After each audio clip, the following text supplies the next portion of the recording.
കെട്ടിട നിർമ്മാണ രംഗത്തെ നൂതന വിദ്യ ഉപയോഗപ്പെടുത്തി കോതമംഗലത്ത് സ്കൂൾ കെട്ടിടം നവീകരിക്കുന്നു. വിമലഗിരി സ്കൂളിന്റെ ഇരുനില കെട്ടിടം അടിത്തറ ഉയർത്തിയാണ് നവീകരിക്കുന്നത്. ഉയർത്തൽ ജോലി പൂർത്തിയായിട്ടുണ്ട്.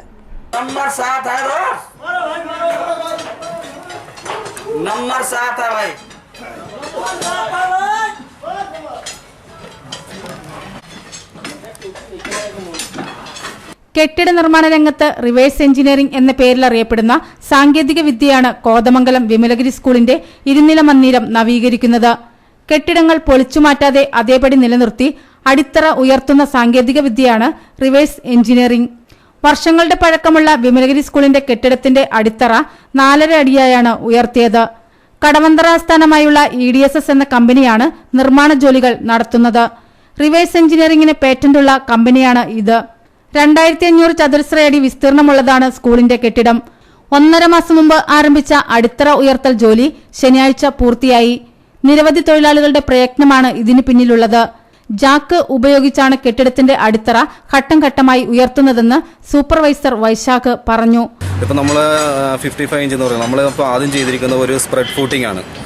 അതായത് ബിൽഡിങ്ങിൻ്റെ ഫൗണ്ടേഷൻ റീപ്ലേസ് ചെയ്യും. പഴയ ഫൗണ്ടേഷൻ എടുത്ത് മാറ്റിയിട്ട് ഒരു പുതിയ ഫൗണ്ടേഷനാണ് നമ്മൾ കൊടുത്തിരിക്കുന്നത്. ഒരു 5 ഫീറ്റ് വിഡ്ത്തുള്ള ഒരു 9 ഇഞ്ച് തിക്നെസ് ഉള്ള ഒരു സ്ട്രോങ് ആയിട്ടുള്ള ഒരു ഫൗണ്ടേഷനാണ് കൊടുത്തിരിക്കുന്നത്. നമ്മുടെ വർക്കിൻ്റെ ഒരു ഹൈലൈറ്റ് തന്നെ അതാണ് ഫൗണ്ടേഷൻ റീപ്ലേസ്മെൻറ്റ് എന്നുള്ളതാണ്.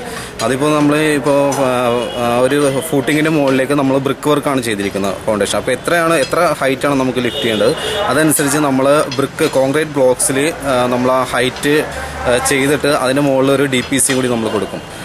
ഇപ്പോൾ ഈ വർക്ക് എന്ന് പറഞ്ഞാൽ ഇപ്പോൾ നമ്മുടെ ടാർഗറ്റ് എന്ന് പറഞ്ഞാൽ 55 ഇഞ്ച് ഏതാണ്ട് ആയിക്കഴിഞ്ഞു. വെള്ളക്കെട്ട് മേഖലയിലെ കെട്ടിടങ്ങൾക്കും റോഡ് ഉയർത്തിയത് മൂലം പ്രശ്നം നേരിടുന്ന കെട്ടിടങ്ങൾക്കുമെല്ലാം ഉപയോഗപ്പെടുത്താവുന്നതാണ് ഈ സാങ്കേതിക വിദ്യ. കേരളത്തിൽ 100-ലേറെ കെട്ടിടങ്ങൾ EDSS കമ്പനി വിജയകരമായി ഉയർത്തി നിർമ്മിച്ചിട്ടുണ്ട്. ബഹുനില ഷോപ്പിംഗ് കോംപ്ലക്സുകളും 100 വർഷം വരെ പഴക്കമുള്ള കെട്ടിടങ്ങളും ഇതിലുൾപ്പെടുന്നു.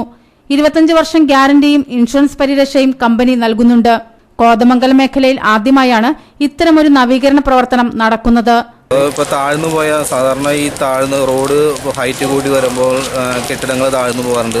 പിന്നെ വെള്ളക്കെട്ടുള്ള സ്ഥലങ്ങളിൽ വെള്ളം കയറുന്ന പ്രശ്നങ്ങൾ വരും. ഹൈറ്റ് തറപ്പൊക്കം ഇല്ലാതായി കഴിയുമ്പോൾ പിന്നെ ചരിഞ്ഞു പോണ ബിൽഡിങ്സ് ഉണ്ട്. അതൊക്കെ നമ്മൾ അലൈൻമെൻറ്റ് വാട്ടർ ലെവലിലാക്കി ചെയ്ത് കൊടുക്കണം.